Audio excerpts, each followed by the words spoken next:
જય શિક્ષણ. નમસ્કાર વિદ્યાર્થી મિત્રો. વ્યાકરણના ચોથા લેક્ચરમાં નીલકંઠ વિદ્યાપીઠ તળાજા વતી તમારું સ્વાગત છે. ફરીવાર ડોક્ટર દત્તભાઈ કાતરિયા અને રેવતસિંહજી સરવૈયાનો ખૂબ ખૂબ આભાર કે આવા સંજોગોમાં ઓનલાઈન શિક્ષણ વિદ્યાર્થીને door to door social media દ્વારા પૂરું પાડે છે. આપણે વ્યાકરણની અંદર છંદ અને અલંકારો ભણ્યા અને મારી રીતે મને જેવું સમજાતું હતું એવું મેં તમને સમજાવવાનો પ્રયત્ન કર્યો. હું એવું ના કહી શકું કે હું સારી રીતે ભણાવું છું. હું એવું ના કહી શકું કે હું સારી રીતે ભણાવું છું, પણ હું મારી રીતે ભણાવું છું. આવું ચોક્કસ કહી શકું. મને જેવું સમજાય છે તેવું ભણાવું છું. હું મારી રીતે ભણાવું છું. તો તમારી સાથે એક નાની વાતથી શરૂઆત કરીએ આપણે. કારણ કે નકરું ભણ કરવું પણ એને એક સરળ શૈલીમાં ઢાળવામાં આવે તો તમને પણ રસપ્રદ બને. જો મિત્રો જે કાંઈ રચના છે એ આપણે ભણીએ છીએ એ થોડીક માનવ સર્જિત છે, પણ માનવ છે એ પાછું ઈશ્વર સર્જિત છે. તો એમની જે રચના છે એ કેવી છે બધી જો ભગવાને માણસ બનાવ્યો તો એને 2 અક્ષરમાં આખો માણસ પૂરો કરી નાખ્યો. ખાલી 2 અક્ષર. તમને વિશ્વાસ નહીં આવે તો આપણે જોઈએ. ઉપર હું છે આ માથું 2 અક્ષર, એની ઉપર હું હોય વા 2 અક્ષર. બધા વાળ કઢાવી નાખો થોડાક રાખો તો શું કહેવાય છોટી 2 અક્ષર. છોટી કઢાવી નાખો તો ટકો, મૂંડો, ટાઈ બધા 2 અક્ષર. બરોબર. એથી થોડાક નીચે આવો તો આ ભાલ 2 અક્ષર. એનાથી નીચે આવો તો નેણ 2 અક્ષર. એની નીચે શું છે તો કે આંખ 2 અક્ષર. એમાં શું હોય તો કે ડોળો 2 અક્ષર. એમાં શું હોય તો કે કીકી 2 અક્ષર. ઈ કેવી હોય તો કે કાળી 2 અક્ષર. તો બધું 2 અક્ષર. એનાથી નીચે આવો તો કે ગાલ 2 અક્ષર, કાન 2 અક્ષર, નાક 2 અક્ષર, મોઢું 2 અક્ષર, હોઠ 2 અક્ષર, દાંત 2 અક્ષર, જીભ 2 અક્ષર. બધું. ગળું, ડોક 2 અક્ષર, છાતી 2 અક્ષર, ખભો 2 અક્ષર, હાથ 2 અક્ષર, પંજો 2 અક્ષર, ભુજા 2 અક્ષર. એનાથી નીચે આવું પેટ. સીધું હોય તો પેટ, ન હોય તો ફાઈન 2 અક્ષર. આ બધું 2 અક્ષરમાં વિતરણ થઈ ગયું. એનાથી નીચે જાઓ તો પગ 2 અક્ષર, પીંડી 2 અક્ષર, ઘૂંટી 2 અક્ષર, પોચો 2 અક્ષર, પાની 2 અક્ષર. માથાથી પગ સુધી 2 અક્ષરમાં આવીને તેડે પૂરું થઈ જાય મિત્રો. ખબર ઉપર હાથ પૂરું. બાળપણ, યુવાની, ગઢ પૂરું. તેડે પૂરું થઈ જાય. 2 થી સર્જન થાય. આવું કુદરતે આખી રચના બનાવી છે જેને આપણે હંમેશા તોડવાનો પ્રયત્ન કરીએ છીએ, જોડવાનો પ્રયત્ન નથી કરતા. ક્યાંક ને ક્યાંક એટલે આપણે એ માનવ પ્રકૃતિથી વિરુદ્ધ જઈએ છીએ. કારણ કે જ્યારે જે સમયે જે નિયમ લાગુ પડતો હોય એ વ્યાકરણ છે, તો વ્યાકરણને જે નિયમથી બનાવવામાં આવ્યું છે આપણે એનાથી થોડા પર જઈએ છીએ કે એનાથી વિમુખ થઈ છે. અને એ જ સમયે આપણે વ્યાકરણને શિક્ષણ નહીં પણ બોરિંગતા માની છે. બોર થઈ જાય આપણે. બોરિંગ કે વ્યાકરણ ભણવું કેમ ભણવું. જ્યારે બાળકના મોઢામાં દાંત ન હોય ત્યારે પણ કુદરતે એની વ્યવસ્થા કરી હોય. એક સરસ મજાના કવિ ગંગ એને કીધેલું છે નથા દાંત તાકુ દિયા દૂધ માકુ ખબર હે ખુદાકુ. જ્યારે દાંત નહોતા ત્યારે માનું દૂધ આપ્યું હતું. નથા દાંત તાકુ દિયા દૂધ માકુ ખબર હે ખુદાકુ પાલન હો કરે. તો એ જ રીતે આપણે ગુજરાતીમાં જે વ્યાકરણ છે એ વ્યાકરણની જે વ્યાસ આખો બનાવ્યો છે એની સાથે સાથે એના નિયમો પણ બનાવ્યા છે. હવે તમને સામાન્ય વાત કરું કે સમાજ છે આપણો માનવ સમાજ. બરાબર. હવે સમાજની અંદર કોઈ એક ઘરે દીકરાનો જન્મ થાય. શું તો ભાઈ દીકરો આવ્યો સરસ. થોડોક સમયથી પાછો એક દીકરીનો જન્મ થાય તો શું થયું? દીકરો દીકરી જોડાણું. દીકરો દીકરી પછી મોટા થાય એટલે શું બને? ભાઈ બહેન. નાનપણથી ભાઈ બહેન હોય જ પણ એનો બીજો શબ્દ ભાઈ બહેન. પછી એથી મોટા થાય પછી એમની સગાઈ થાય અને એમને પરણાવી દેવામાં આવે.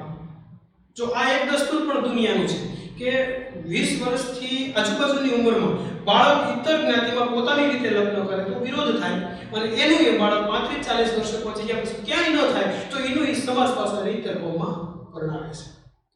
આપણે એક પરિધ છે જેની બહાર જવા પછી નિયમો લાગુ પડતા નથી. મોટા થયા પછી એને પરણાવી દેવામાં આવે. જો દીકરી સાસરે જાય તો એ શું થાય? બેન બનેવી. પછી ઘરે એક વહુ આવે તો શું થાય? પતિ પત્ની.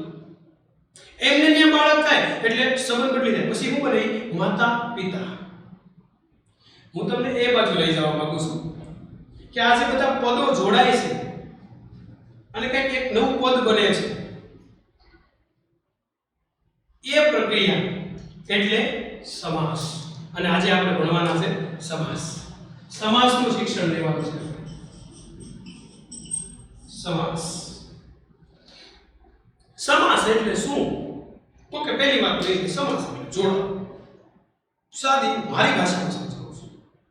પછી તો એની સંધિ પણ છૂટી પડી છે. ઘણા એવા તજજ્ઞ માણસો કે સમ વત્તા આસ. સમ વત્તા આસ. હજી આપણે સંધિ ભણવાની છે ત્યારે પણ આપણે આને લઈશું. સમ વત્તા આસ. સમ એટલે શું? સમ એટલે શું? તો હું તો મારી ભાષામાં કહું કે સરખું. સમ એટલે સરખું અને આસ એટલે ફિટ કરવું, ગોઠવવું.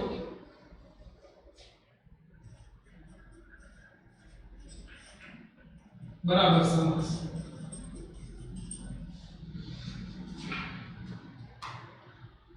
તમે માર્કેટમાં ગયા હો અને માર્કેટમાંથી તમે આવો અને કોઈ પૂછે કે તમે શું લાવ્યા માર્કેટમાંથી? તો કે માર્કેટમાંથી હું રીંગણા લાવ્યો, રીંગણાની સાથે પછી બટેટા લાવ્યો, બટેટાની સાથે કોથમરી લાવ્યો, કોથમરીની સાથે થોડાક ટમેટા લાવ્યો, આદુ થોડોક મફતમાં નખાવ્યો. આવું આપણે બધું કહીએ તો લાંબુ લાંબુ થાય. પણ શું ગયા હતા બજારમાં? તો ભાઈ બજારમાં અવસ્થા ગયા હતા. શું લાવ્યા? તો કે ભાઈ શાકભાજી લાવ્યા.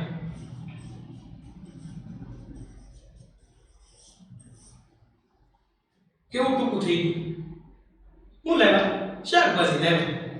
ભીંડું લાવ્યા એટલે પણ હવે એમાં આવી ગયું. બરોબર? તો આ મારી રીત છે કે તમે વિચારો કે એ બધું લાંબુ લાંબુ નહીં કહેવાનું, એને ટૂંકમાં કહી દેવાનું. એટલે કે લાંબી વાતને અથવા બે કરતા વધારે પદોને જોડી અને ટૂંકમાં સચોટ બનાવવા આવેલું પદ એટલે સમાસ. હું મારી રીતે એવું પણ કહી શકું. હા, તમે પછી કોઈ એને તજજ્ઞતામાં ન તોડતા કે એવું ના હોય સાહેબ, તમે કેવું કીધું. હા, મને એવું લાગે છે શબ્દ સમૂહ માટે એક શબ્દ છે ને, હા, એ સમાસની જ એક ઓલાદ છે. બરાબર? શબ્દ સમૂહ માટે એક શબ્દ સમાસની જ એક ઓલાદ છે. જાજુ બધું લાંબુ વાક્ય છે એને ટૂંકમાં કેમ કહી શકાય? બરાબર? કે ભાઈ એવડું બધું લાંબુ કેમ બોલવું કે બળદ વડે ચાલતું ગાડું? ના ભાઈ, બળદ ગાડી. ઘોડા વડે ચાલતી ગાડી? ના ભાઈ, ઘોડા ગાડી. તો આ છે ને ઈ સરખા બે કરતા વધારે પદોને જોડી અને પદ તૈયાર થાય એને સમાસ કહેવાય. હવે ઈ સમાસમાં પાછા ઘણા પ્રકાર છે. સમાસમાં ઘણા પ્રકાર હોય છે. આપણે માણસની જેવું છે એમ. તમે કોણ? તો તમે ભારતીય, તમે અમે પાકિસ્તાન. એમાંય બે પ્રકાર, અમે ગુજરાતી, તમે બંગાળી. એમાંય પાછા પ્રકાર, અમે ભાવનગરી, તમે અમરેલી વાળા. એમાંય પ્રકાર, અમે તળાજા વાળા, તમે ઘોઘા વાળા. એમાંય પ્રકાર, તમે કુકડ વાળા, તમે આ. અને ગામમાં પાછા પ્રકાર હોય, તમે પેલી પાંખી ને બીજી પાંખી. એમાંય પ્રકાર હોય, તમે આમ કાકા ને તમે દાદા. એમાંય પાછા પ્રકાર હોય, અમે પેલી માના, તમે બીજી માના. એટલે આવા પ્રકાર બધામાં હોય. સમજાણ? તો આમાં જો આમાં છે ને પ્રધાન શબ્દ છે. પદ પ્રધાન. પદ પ્રધાનતા એટલે પ્રાધાન્યતા આપવી, મહત્વ આપવું. પ્રાધાન્યતા આપવી એટલે મહત્વ આપવું. તો ઘણા સમાસ એવા આવે છે કે બંને પદ પ્રધાન હોય, જેની અંદર બંને પદને સરખું માન મળે, સમાન હોય. કોઈ ઊંચા કોઈ નીચા હોય નહીં. પેલું કીધું ને, કોણ ઊંચો કોણ નાનો, કોણ મોટો એ ખ્યાલ જગતનો ખોટો. પદ છે એને સમાનતા આપી હોય તો એ બંને પદ પ્રધાન હોય. બે પદ છે એ પ્રધાન હોય અથવા તો પૂર્વ પદ પ્રધાન હોય એટલે કે પહેલું પદ જે આવે છે એ વધારે મહત્વ ધરાવતું હોય એની પછીનું પદ છે એ ગૌણ હોય. પછી ઉત્તર પદ પ્રધાન એટલે કે પહેલું પદ જે આવે છે પૂર્વમાં એને મહત્વ ન હોય એટલું બધું આપવાનું પણ એની પછીનું જે પદ છે એ મુખ્ય હોય. પહેલું પદ ગૌણ હોય બીજું પદ મુખ્ય હોય ત્યારે ઉત્તર પદ પ્રધાન ગણાય. અને એક ચોથો અન્ય પદ પ્રધાન. અન્ય પદ પ્રધાન આપણે જોઈએ પ્રથમ પદ પ્રધાન હોય બંને પદ પ્રધાન હોય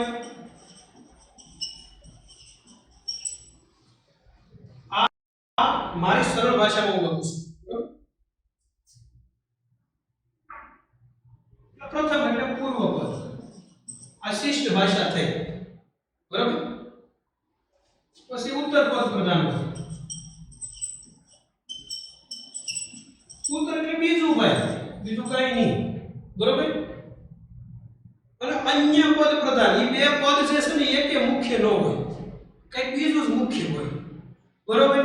માનો કે એક શબ્દ છે અન્ય પદ પ્રધાન લખ્યા છે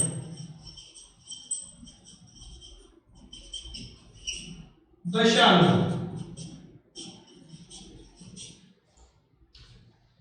દશાનન હવે આમાં 10 એ આંકડાના અર્થમાં નથી પણ એ આ પેલું આ પદ કેવું થયું આ પૂર્વ પદ થયું અને આ ઉત્તર પદ થયું બરાબર. દશાનન પણ એનો વિગ્રહ કઈ રીતે થાય ખબર? વિગ્રહ થવો એટલે નોકું પાડવું અલગ કરી દેવું. 10 આનંદ છે તેવો રાવણ 10 ભુજાઓ કે 10 મસ્તક વાળો જે રાવણ છે એ રાવણ એટલે અન્ય પદ પ્રધાન છે. બેમાંથી એક પણ પદ મુખ્ય છે નહીં બરાબર. તો એ રીતના પ્રકાર આવે છે. હવે આના પ્રકારોનો જો કોષ્ટક તમે તમારી બુક્સ ની અંદર જોશો તો એટલો બધો લાંબો કયો છે અને એટલા બધા પેટા પ્રકારો પડ્યા છે કે કઈ ગમ જ ન પડે આપણને. થાકી કંટાળી મૂકી દે એ ના સમજાય છે. અને ઘણા વિડિયોઝ હું જોઉં છું ઘણા ભણાવે છે તો એ બધા જ પ્રકારો ભણાવે છે. માની લો કે દ્વિગુ સમાસ છે તો એના પાસે કેટલા પ્રકારો દ્વંદ્વ સમાસ હોય. અરે એ સમજાવવું મારી રીતે હું એવું માનું છું કે વિદ્યાર્થી સરળતાથી કેમ સમજી શકે ને એ મહત્વનું છે. તો એના પેટા પ્રકારોને લક્ષમાં લેવાથી કારણ કે કોઈ જગ્યાએ એવું નથી પૂછાતું કે આ દ્વંદ્વ સમાસના કયા પ્રકારનો સમાસ છે એ લખો આવો પ્રશ્ન નથી પૂછાતો બરાબર. અને સૌથી મહત્વનું એક નિવેદન આપું તમને એક વાક્ય કહી દઉં કે તમે ઘણીવાર સમાસ હાથમાં લઈ અને વાંચતા હો અને પછી ઉદાહરણને તમે એના જે સમાસ છે વિગ્રહ કરવા એટલે એને કોઈ એક સંયોજક વડે કે વિભક્તિ વડે અલગ પાડો. વિગ્રહ એટલે શું મિત્રો? વિગ્રહમ લખાયો વિષય અસ્વાશ. વિગ્રહ એટલે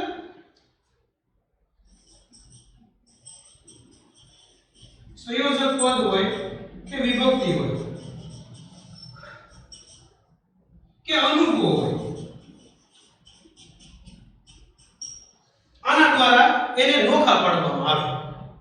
આને આપણે નોખું પાડ્યું દશાનન વિસ્તાર કર્યો માતા અને પિતા બરાબર. તો એ રીતે અલગ પાડવામાં આવે તો એ આ બધા વપરાય વિગ્રહ સંયોજકો વિભક્તિ અનુભવ એવું બધું વપરાય છે. તો ઘણીવાર કેવું થાય કે તમે એક કોઈ સમાસ છે એને અલગ પદથી વિગ્રહ કરી શકો છો અને ઈ ઉદાહરણમાં વિગ્રહ કરવાથી ઈ કોઈ બે સમાસની અંદર ઉદાહરણ તરીકે ફિટ બેસી શકે છે. આવું બની શકે. અલંકારોની અંદર પણ આપણે જોયું હતું કે એવું બની શકે.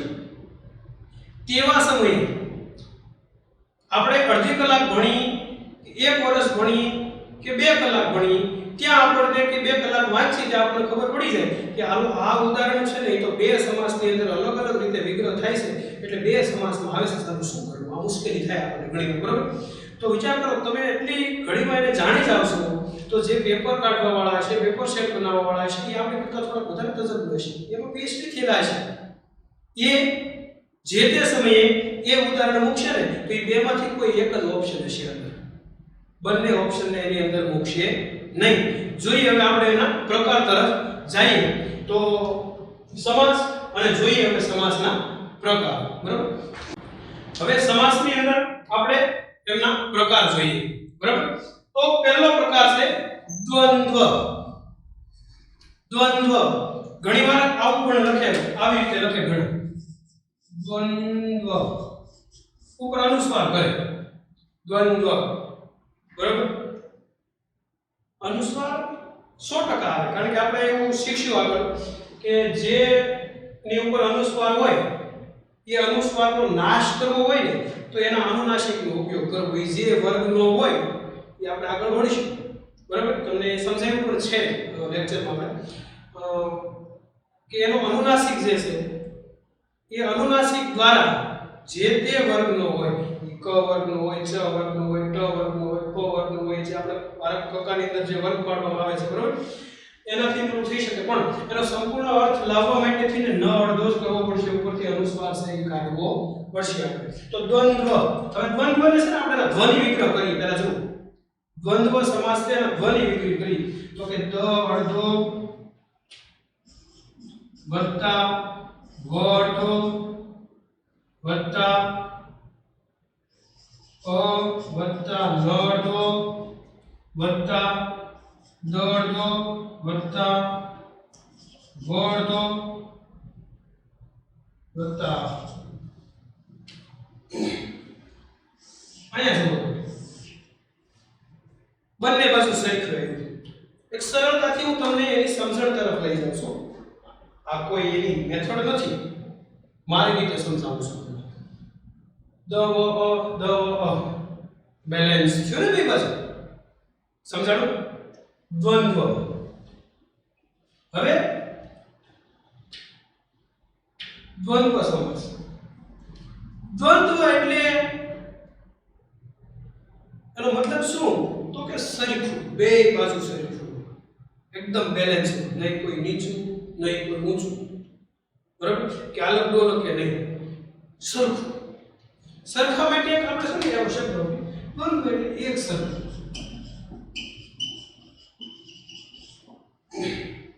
વ્યાખ્યા લખાવું છું બોર્ડ પર તમે તમારી બુક્સમાં લખી લેજો જ્યારે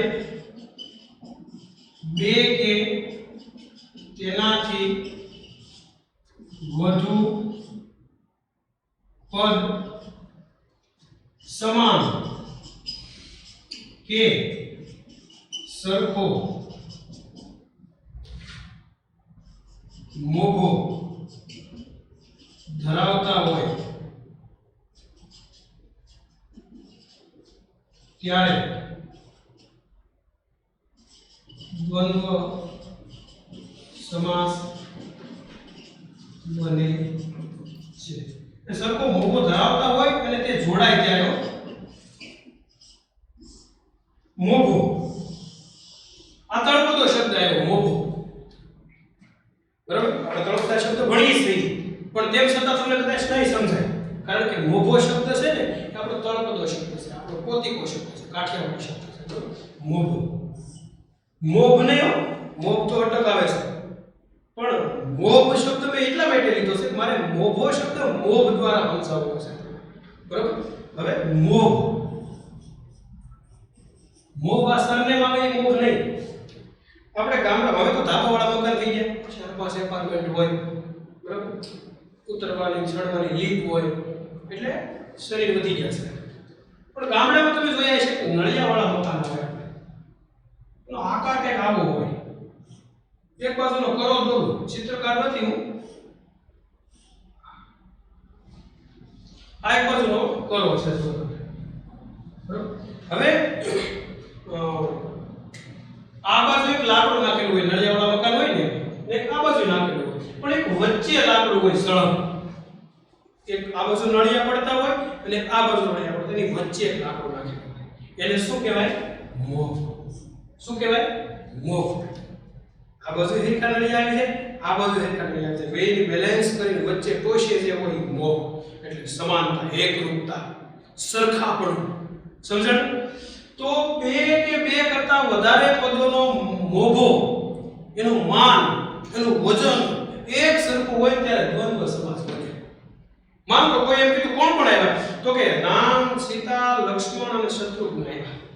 ભરત નથી આવ્યો તો નહીં, ભરત સાઈડ પર એ કઈ કામે હશે. તો રામ એનું મહત્વ સરખું.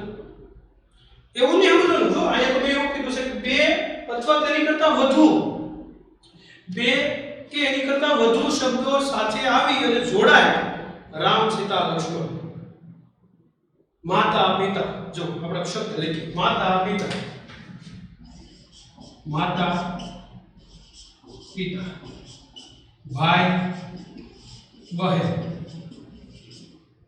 તડકો, સાઈ, ભરતી, ઓર, સુખ,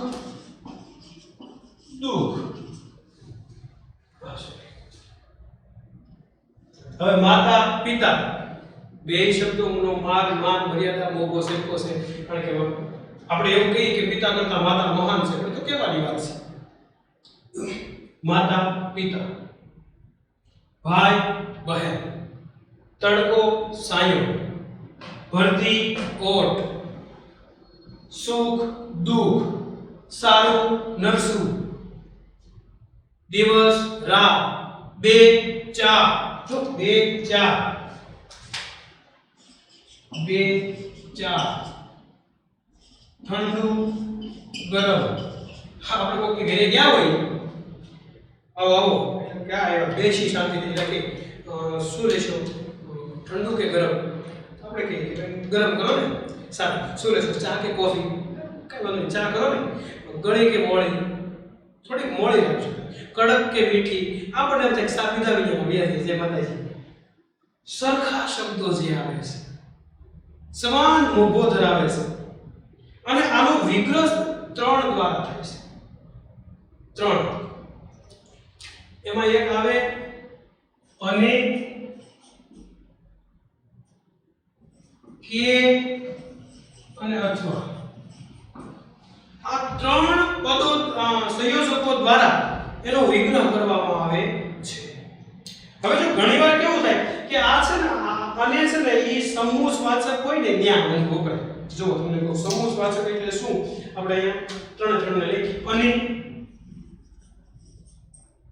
પછી કે અને અથવા.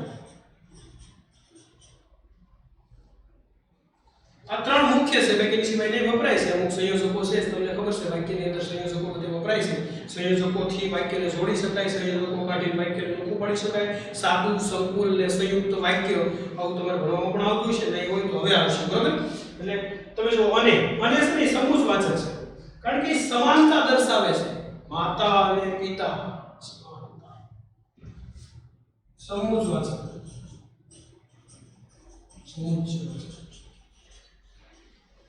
હવે આ કે છે ને એ આ અથવા એ વૈકલ્પિક વાચક છે. વિકલ્પ વાચક. બે કે ચાર કેટલા લાવ ભાઈ આપણે કઈ ખબર હે? હવે આમાં શું થાય, ઘણીવાર એવું ન વિચાર લેવું કે તો હાલો માતા અને પિતા. અહીં લખું માતા અને પિતા. તો આ સમાસ દ્વંદ્વ સમાસ છે, તો પાકું થઈ ગયું. પહેલી વાત તો એ કારણ કે બે છે એનો મોભો કેવો છે, એક સરખો. મોભ કેવો છે, એક સરખો. માતા અને પિતા. તો પછી એમાં આપણે એમ તારવાનું છે કે સમૂહવાચક છે કે વૈકલ્પિક વાચક છે, અને બંને થઈ શકે. તો એક પ્રકારના છે, એક ભાઈના દીકરા છે, ગમે તે ભેગા થઈ શકે. એટલે આપણી જરૂર ન હોય ને રજાની, તો કે કઈ રીતે? હવે માની લો કે આપણે અત્યારની જે પ્રજા છે, પેલા બધા છોકરાઓ ભેગા રહેતા ઘરમાં. એ સામે વાળા 7-8 છોકરા હોય, અને 7-8 હોય, ઓલાને 9-10 હોય, ઓલાને 12-13 હોય, ની બધું ભૂખું એક હારે રહેતું હોય, ખાવા પીવા આપણે થાય નાના એવા પ્રસંગની પંગત પીડી છે એટલે બધા ભેગા રહેતા. હવે બધું નોખું થઈ ગયું. આખો પરિવાર કોણ? મમ્મી, મુંજણ, પપ્પા, તેમ આખો પરિવાર આવી ગયો. આવું થઈ ગયું છે. અને એવા સમયમાં મમ્મી પપ્પાનો ભરોસો છે, વૃદ્ધાશ્રમો વધતા જાય છે. શું કામ? આપણે શાસ્ત્રને ભણવાનું, વાંચવાનું બંધ કરી દીધું છે. પણ સોશિયલ મીડિયામાં આપણે એવી સિરિયલો જોઈ છે કે જેના લીધે આપણે કે આપણા મમ્મી પપ્પા આજે મુશ્કેલીમાં છે. હવે મમ્મી પપ્પા હોય પછી છોકરાઓ મોટા થાય પછી મિલકતનો ભાગ પાડે, મમ્મી પપ્પાએ મિલકત છે એનોય ભાગ પાડે. પછી મોટો ભાઈ શું કહે, એ ભાઈ બે લોકો હે, મમ્મી કે પપ્પા એક તારી ભેગા ને એક મારી ભેગા. આવ્યો વૈકલ્પિક વાચક આવ્યો, મમ્મી કે પપ્પા તારી ભેગા કોણ, તો કે મારા છોકરા નાના છે, મમ્મી મારા ભેગા, તારા છોકરા મોટા થઈ ગયા, પપ્પા તારી ભેગા. સમાન ભોગો તો સરખો જ છો, લોકો એમ થઈ પડ્યો વૈકલ્પિક વાચક છે. મમ્મી કે પપ્પા જો આ રીતે ધોખા પડે. ભાઈ અને બહેન, તડકો અને સાયો, ભરતી અને ઓટ, ઠંડુ કે ગરમ. ઠંડુ કે ગરમ શું લેશો? ઠંડુ કે ગરમ, ઠંડુ કે ગરમ. અથવા એ કોઈને પૂછીએ છીએ આપણે કે શું લેશો ભાઈ, ઠંડુ કે ગરમ, તો આ રીતે પડે. અને આપણે સામેથી કહીએ કઈ વાંધો નહીં ભાઈ, ઠંડુ અથવા ગરમ જે હોય ચાલશે. તો ઠંડુ અથવા ગરમ, ઠંડુ અથવા ગરમ. તો વિદ્યાર્થી મિત્રો પહેલો પ્રકાર મસ્ત રીતે તમને સમજાયો છે, મસ્ત રીતે જ કહું ને, હું શું કામ કહું જેવી તેવી રીતે સમજાયો છે. દ્વંદ્વ સમાસ, બે અથવા બે કરતા વધારે પદો એક સાથે જોડાય અને જે સમાસ બને, એ તો બરોબર કે આ સમાસ બન્યો, પણ એ બધા જ પદો બે હોય કે બે કરતા વધારે હોય, શાકભાજી આમાં આવે બરોબર, તો બધાયનો મોભો સરખો છે, બધાયનું વેલ્યુ સાર એક સરખી છે, એવા પદો જોડાય ત્યારે દ્વંદ્વ સમાસ બને છે. હવે આપણે એની પછીનો છે એ પ્રકાર જોઈએ. એની પછીનો પ્રકાર છે વિદ્યાર્થી મિત્રો તત્પુરુષ. તત્પુરુષમાં બે પ્રકાર દર્શાવે છે, પણ એ બે પ્રકારની પાછળ આપણે દોડવાનું નથી, મૂળ મુદ્દાને પકડી રાખવાનો છે. તો પહેલી વસ્તુ તત્પુરુષ સમાસ છે ને, એને વિભક્તિ સાથે સંબંધ છે.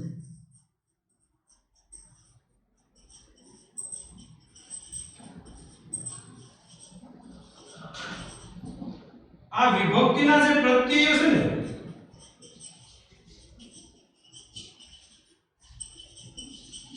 એનાથી છૂટવું પડે. વિભક્તિ સાથે સંબંધ છે આને, અને વિભક્તિના પ્રત્યયોથી આ સમાસ છૂટવો પડે છે. પહેલો પરિચય કેને સંબંધ છે સાથે છે વિભક્તિ સાથે. બીજું કે વિભક્તિના પ્રત્યયો દ્વારા એ છૂટવો પડે છે, બરાબર. હવે એ પ્રત્યય ક્યાં વિભક્તિના, એ પાછું આપણે જોવું પડે ને, ફિક્સ હોય એવું કે વિભક્તિના ક્યાં પ્રત્યયો. તો આપણે જોઈએ કે વિભક્તિના પ્રત્યયો છે એ લખીએ, ખ્યાલ આવે તમને, તમે પણ લખી લેજો. કે થી, માં, ને, નો, નું, ની, ના, આ બધા એ થી, માં, ને, નો, નું, ની, ના, છઠ્ઠી વિભક્તિ આખી, બરાબર, એની સાથે એના નિસ્બત છે, એનાથી છૂટો પડે છે શબ્દ, બરાબર.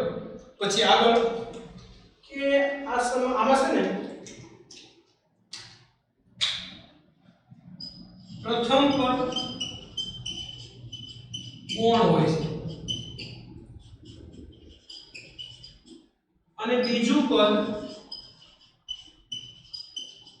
મુખ્ય હોય છે. લ્યો કરો વાત. પહેલું પદ ગૌણ હોય, બીજું પદ છે મુખ્ય હોય.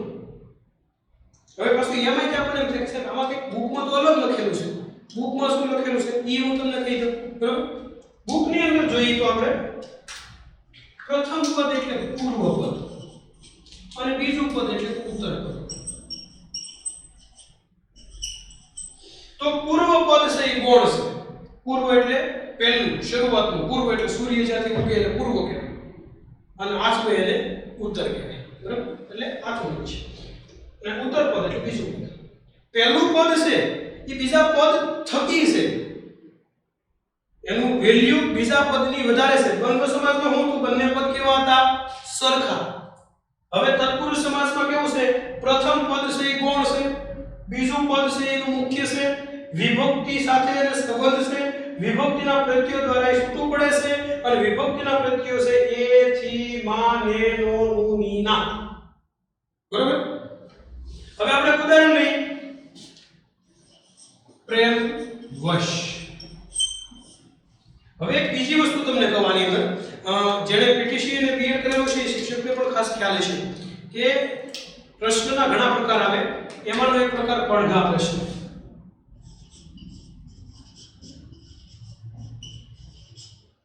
પડઘા પ્રશ્ન આપણે ક્યાંક જાય, ઘણી જગ્યાએ એવી જગ્યા હોય કે આપણે જોરથી ડુંગર હોય, ડુંગરની મોટી ગાળી હોય જેને આપણે વાદીઓ કહીએ, બરાબર? વાદીઓ એટલે હિન્દી શબ્દ છે બાકી ગુજરાતીમાં વાદી એટલે ઓલા નાગતા લઈને આવે ઈ, બરાબર? લાલ વાદી, ફૂલ વાદી ઈ ને. પછી આપણે ડુંગરની ગાળીમાં જોરથી બોલીએ અને પછી સામો રીબાઉન્સ અવાજ આવે, આપણો અવાજ આપણને એક વાર બે વાર સંભળાય, જેને આપણે આધુનિક સિસ્ટમમાં ઇકોસિસ્ટમ. એક વખત રાજભા છે એ સપ્પા ખરાની અંદર બોલે માર માર માર, પછી માર માર માર માર માર માર માર માર માર માર માર માર પાકિસ્તાન સુધી પૂગી જાય, એટલું બધું લાગુ થાય. ઇકોસિસ્ટમ લાગુ પડે છે.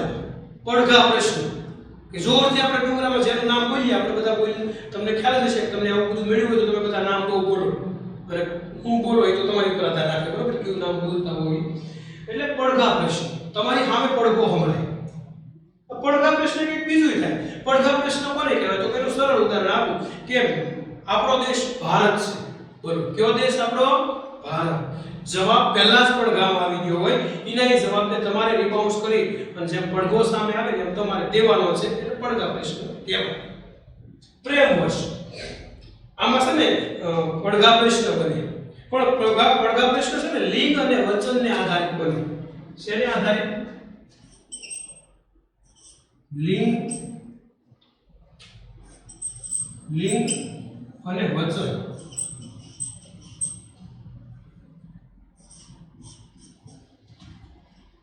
લિંગ અને વચનને આધારિત બને છે. તો ભાષાકીય દ્રષ્ટિએ આને દીર્ઘ જ કરવું પડે, બરોબર? લિંગ, કારણ કે આપણે નિયમ ભણશું આગળ જતા ત્યારે ખ્યાલ આવશે તમને, પણ ત્યારે સમજાવીશ. લિંગ અને વચનને આધારિત અને પડઘા પ્રશ્ન બનાવી શકાય. માનો કે પ્રેમ વશ છે તો પ્રશ્ન કરી શકાય શેને વશ, શેનાથી વશ. જો શેનાથી વશ, તો ભાઈ શેનાથી વશ છે એટલે ભાઈ પ્રેમથી વશ છે. તો પ્રેમથી વશ એટલે પ્રેમ વશ. શેનાથી? થી આવ્યું, જો આથી આવ્યું, બરાબર? પ્રેમ થી વશ. એની પછીનું ઉદાહરણ છે વનવાસ.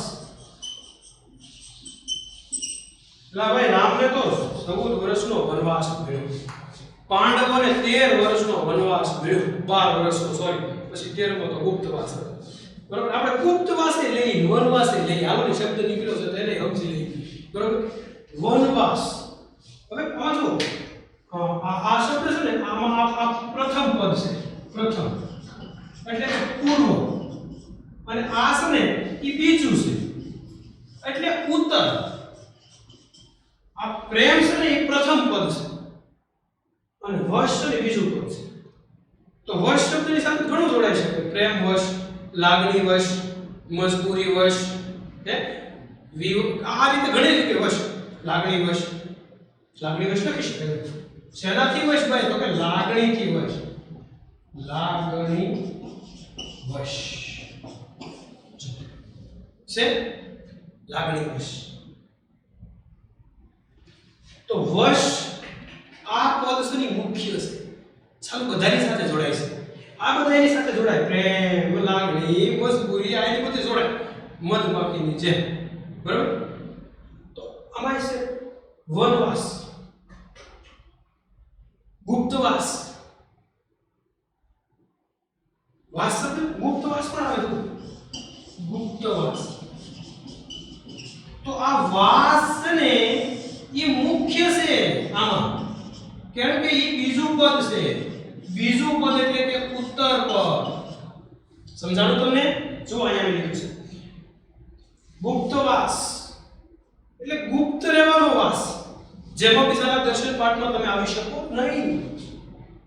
તો વનવાસ તો કે ક્યાં વાસ કરેલો છે? વનમાં. વનથી વાસ એવું તો ન કહી શકાય. વનમાં વાસ. શેમાં વાસ? આપણે પડઘા પ્રશ્ન બનાવી કે ભાઈ શેમાં વાસ? તો કે ભાઈ 1 માં તો લખી શકાય 1 માં વાસ, બરોબર. આ શું થયું? વનવાસ. તો એ કયો સમાસ બને? તત્પુરુષ. એવા અનેક ઉદાહરણો છે જે હું તમને આપણે અહીંયા લખી, બરોબર.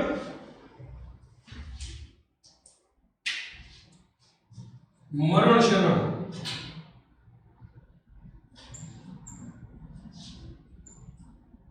મરણ ને શરણ, મરણ શરણ જલધારા. પછી છે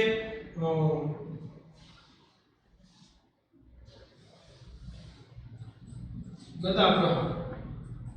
હવે તમે જુઓ, આ મરણ છે, આ જલ છે, આ ગદા છે, એ બધા જ પ્રથમ પદ છે, બરોબર. આ બધા જો પ્રથમ પદ છે.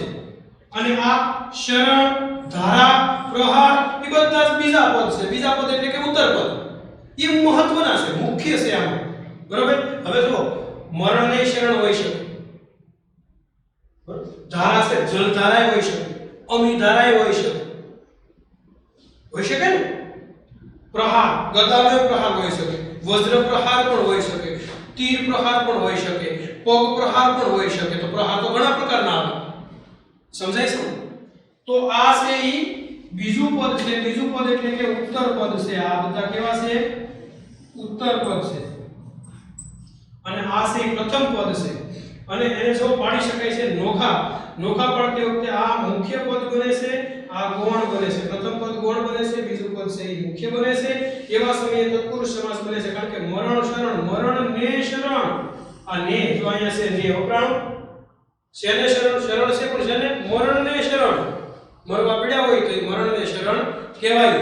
ત્યાં સુધી સમજણ આવે નહીં. જલધારા, શેની ધારા? જલની ધારા. પડકા પ્રશ્ન બન્યો. જલધારા એટલે કે શેની ધારા? જલધારા. જલની ધારા. તો અહીંયા ની આવે, ની જો અહીંયા આવે છે જલની ધારા. ગદા પ્રહાર, ગદાનો પ્રહાર. અહીંયા આવે ગદાનો પ્રહાર, ગદા પ્રહાર. તો આ બધા આવા ઘણા બધા ઉદાહરણો આપણા મટીરીયલ્સની અંદર આપવામાં આવ્યા છે. આ જ રીતે બધા જ ઉદાહરણોનો વિગ્રહ કરી અને સમાસને વ્યવસ્થિત રીતે શીખશો.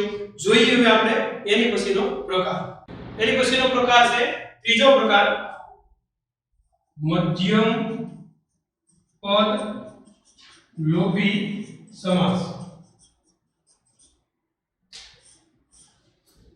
મધ્યમ પદ લોભી સમાસ.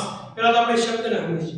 મધ્યમ એટલે વચ્ચે, મધ્યમ એટલે વચ્ચે, પદ એટલે કોઈ એક શબ્દ.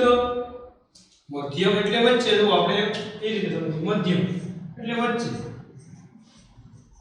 પદ એટલે કોઈ એક શબ્દ. લોક, લોક જાદુગરના તમે ખેલ જોયા છે. હકાબા જાદુગર આખી વસ્તુ ગાયબ કરી દે. તમારી નજર સામે હોય ફટ કરતી ગાયબ થઈ જાય. અંતર મંતર જંતર એમ કરીને ગાયબ કરી દે. લોપ કરવો એટલે ગાયબ, છુપાયેલું, ન દેખાય તેવું, બરાબર? એટલે લોપ.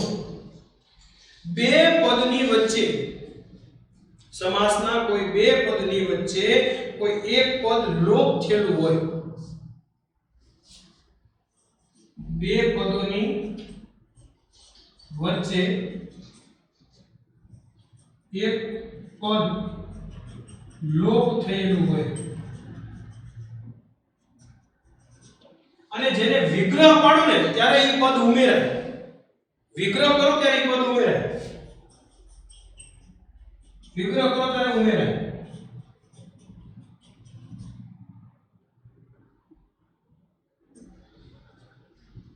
હવે જુઓ તમે, આપણે એક ઉદાહરણ લઈ સરળતાથી તમને સમજાઈ જાય એવા ઉદાહરણો લઈએ, બરાબર? મીણબત્તી, મીણબત્તી. તો એનો વિગ્રહ પાડી વચ્ચે શું છે ખબર? મીણ વડે બનેલી બત્તી. મીણબત્તી એટલે મીણ વડે, તો આ મીણબત્તી, મીણ વડે બનેલી બત્તી. વડે બનેલી વસ્તુ. બીજો શબ્દ લઈ બળદગાડું. તો બળદ વડે ચાલતું ગાડું. બળદ વડે ચાલતું ગાડું. બળદ છે, ગાડું છે, પણ વચ્ચે એક શબ્દ લોપ છે, જેને એ વિગ્રહ કરતી વખતે આપણને દેખાય છે. ત્યાં સુધી દેખાતો બળદ ગાડું. ઘોડા ગાડી. ઘોડા વડે ચાલતી ગાડી. ઘોડી વડે ચાલતી ગાડી પણ કહી શકાય, પણ લિંગ વચનમાં પરિવર્તન થઈ જાય છે, એટલે એવું કહી શકાય નહીં. અથવા તો એવા વાક્યનો આપણે ઉચ્ચાર કરી શકશું નહીં. ઘોડા વડે ચાલતી ગાડી. હિમ ડુંગર.